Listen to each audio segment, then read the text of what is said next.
GDP of the countries. So in the Southeast Asia, basically. So if you look at the actual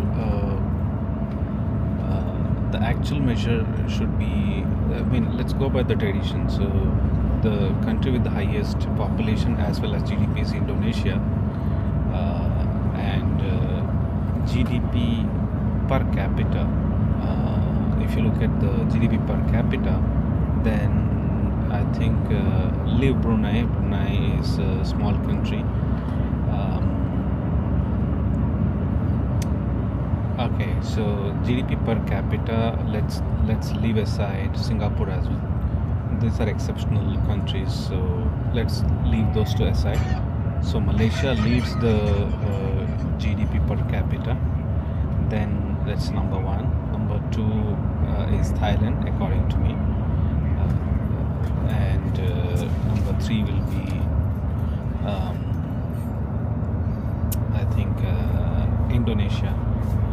So why I'm showing this chart is because by the measure of GDP per capita, the last but one is Laos, and the lowest GDP per capita is with Burma or Myanmar. This is the one for Myanmar, and this is the one for Laos.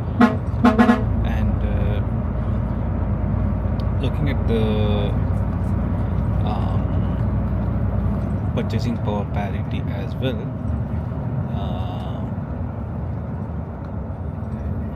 PPP, that is I think it's purchasing power parity. So by that measure as well, there's no match for Singapore.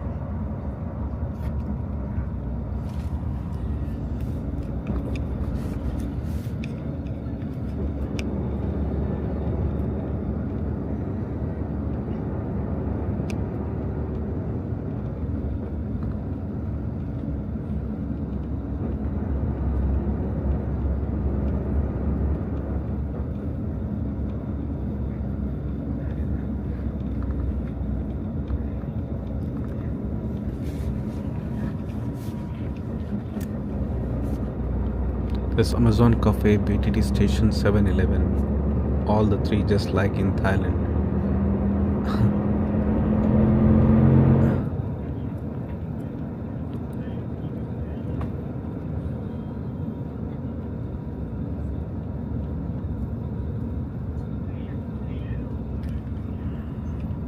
To be honest, Laos looks like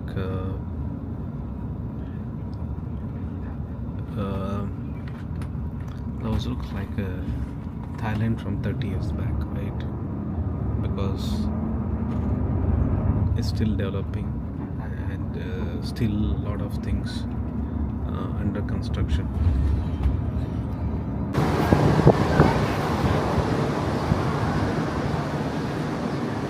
So this is a bus station. They have given me 10 minutes for the break. So we are at a bus station here, and just waiting for people to come back. Bought orange, so it cost me 40,000 Laotian kip. So it's about 150.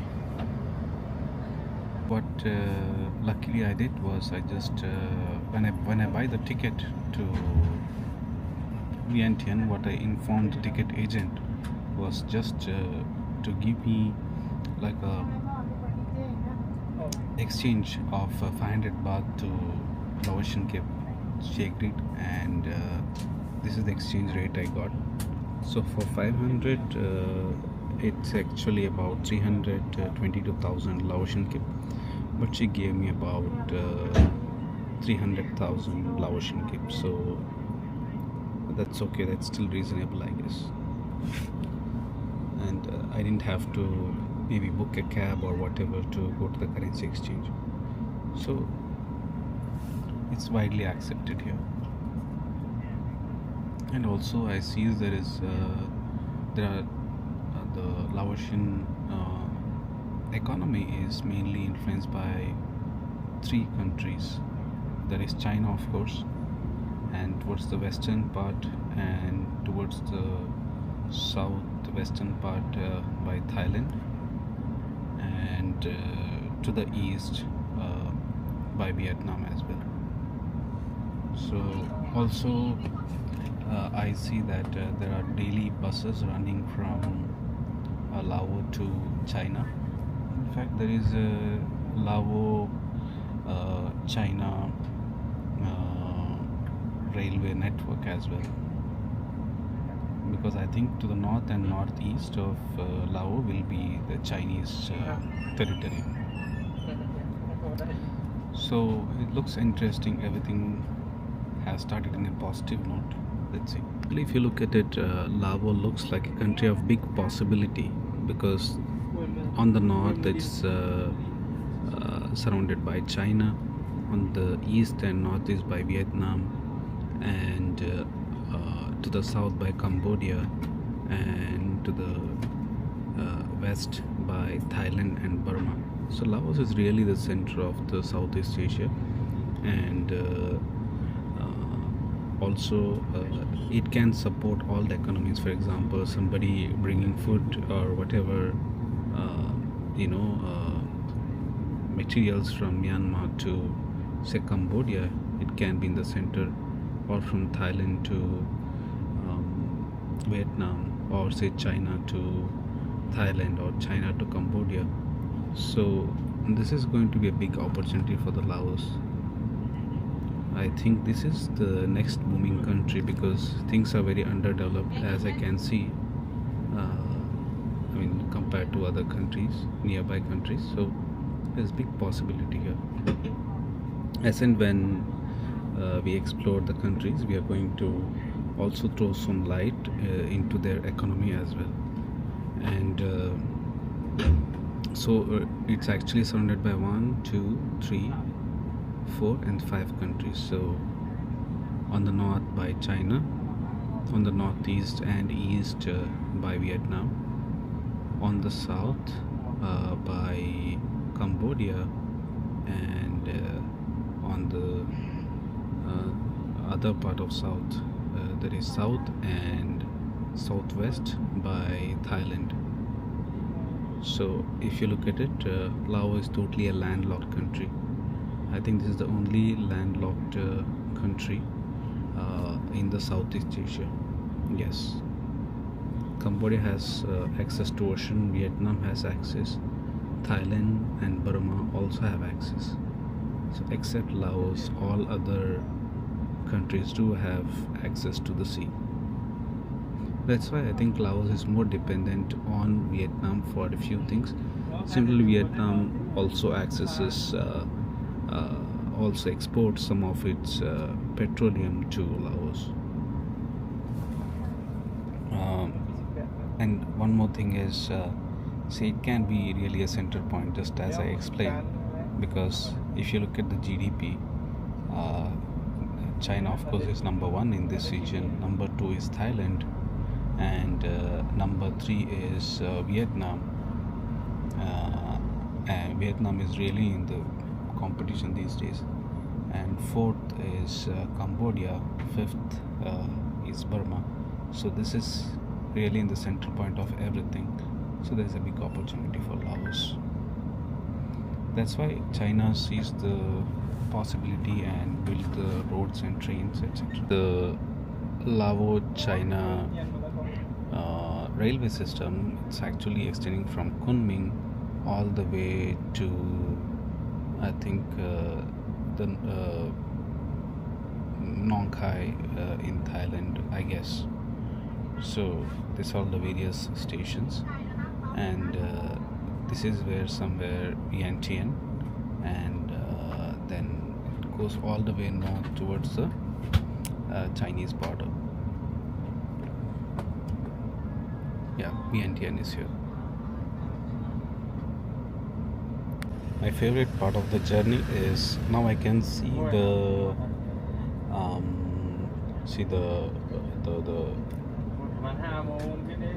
Mekong River from the other end. I can I can even go to the other end of Nakhon Phanom, my favorite place, and then I can go to even Udon Thani, right? I can see the other part of Udon Thani.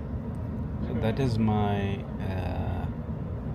happy happy moment here. This is where I think Udon Thani comes into picture. So we're actually surrounding the Thai border from west and north also. You can see here coming back from the villages to the city, and from here they will head to other cities.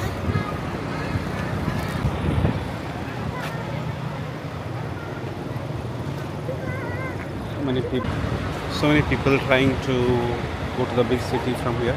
Maybe they're going to Vientianne.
reach Savannaketh. Savannaketh is a place which is close to my favorite place in Thailand. Is near Vientianne.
About 5 hours from here. Subscribe to my channel. Why? I don't understand. Because there's a lot of effort gone into it. I'm putting my life in risk, my health, by traveling to random countries, I think you may be able to do a small favor to me by subscribing and sharing with your friends and family as well.